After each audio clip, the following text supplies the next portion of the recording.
நீங்கள் ஒவ்வொரு முறை நீரை பருகும் போதும் ஒரு விஷயத்தை நினைச்சு பாருங்கள். அதாவது இந்த நீர் நீங்கள் தோன்றுவதற்கு முன்னர், உங்கள் மனித இனமே தோன்றுவதற்கு முன்னர், இந்த பூமியை தோன்றுவதற்கு முன்னர் உருவானது என்று. அதனைத்தான் நம்ம ஒவ்வொரு நாளும் பருகி கொண்டிருக்கிறோம். அந்த நீர் இல்லாமல் நம்மால் வாழ முடியாது என்று நம்மளுக்கு தெரியும்.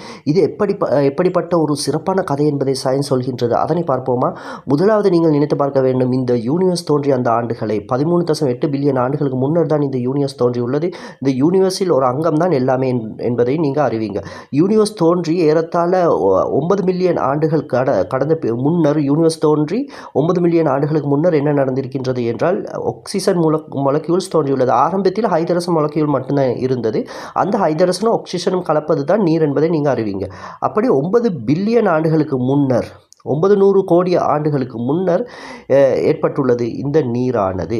ஆனால் இந்த பூமி அந்த காலத்தில் தோன்றவே இல்லை. ஏறத்தாழ 4.5 பில்லியன், அதாவது 450 கோடி ஆண்டுகளுக்கு முன்னர் தான் பூமி தோன்றியது. அதற்கு முன்னர் பூமி இருக்கவே இல்லை. பூமி இருந்த இடத்தில் இருந்தது வெறும் மிகப்பெரிய வாயுமண்டலம் ஒன்று தான். தூசுக்களும் வாயுக்களும் சேர்ந்த ஒரு மண்டலம் தான். அதுதான் சூரியனையும் பூமியும் தோற்றுவித்தது. அங்கு ஏற்கனவே நீர் உருவாகிவிட்டது. நிறைய நீர் இருந்தது. அந்த நீர் படலமாக இருந்தது. வெவ்வேறு வடிவங்களில் இருந்தது. இப்பொழுது பூமியும் சூரியனும் உருவாகிவிட்டன. சூரியனை பூமி சுற்றி வர தொடங்கியது. ஆரம்பத்தில் பூமி ரொம்ப ரொம்ப ரொம்ப சூடாக இருந்தது. என்றாலும் பூமி உருவாகும் போதே பூமிக்கு அடியில் நிறைய நீர் இருந்ததாம். அது வெளியில் வரவில்லை சூடான காரணத்தினால். அதன் பின்னர் பூமி மெல்ல மெல்ல மெல்ல மெல்ல குளிர ஆரம்பித்தது போது, ஏறத்தாழ 400 கோடி ஆண்டுகளுக்கு முன்னர் பூமி குளிர ஆரம்பித்தது போது என்ன நடந்தது என்றால், நிறைய எஸ்ட்ராய்டுகள் பூமியில் மோதியதால் தான் பூமி குளிர ஆரம்பித்தது என்பதை நீங்கள் கேள்விப்பட்டிருப்பீங்க. அது மாதிரி வால்வெளிகள், எஸ்ட்ராய்டுகள், நிறைய விண்பொருட்கள் பூமியுடன் மோதிக்கொண்டே இருந்தன. அந்த மோதல்களின் காரணமாக நீர் வந்தது என்பதை நீங்கள் கேள்விப்பட்டிருப்பீங்க. அந்த நீர் நிறைய வந்தது. அந்த நீர் மழையாக பொழிந்தது, சமுத்திரங்களை உருவாக்கியது. ஆகவே அந்த நீர், தோன்றிய நீர், எங்கோ விண்வெளியில் தோன்றியுள்ள நீர் தான் பூமி உருவான பின்னர் வந்தது.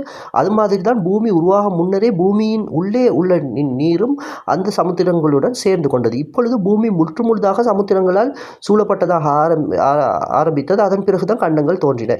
இது ஒரு பூமியின் ஒரு சுருக்கமான வரலாறு. இந்த வரலாற்றை நம்ம தெரிந்து கொள்ள காரணம் என்னவென்றால், இந்த பூமி உருவாக முன்னரே நீர் வந்துள்ளது. நீர் என்பது மாற்றங்களுக்கு உட்படுவதில்லை. அதாவது நீர் அசுத்தமாகலாம், வேறு வகையில் அது உருவாகலாம். என்றாலும் நீர் அடிப்படையில் அதுவாகத்தான் இருக்கின்றது. அதே அடிப்படையை தான் திரும்ப திரும்ப நம்ம குடித்து கொண்டிருக்கிறோம்.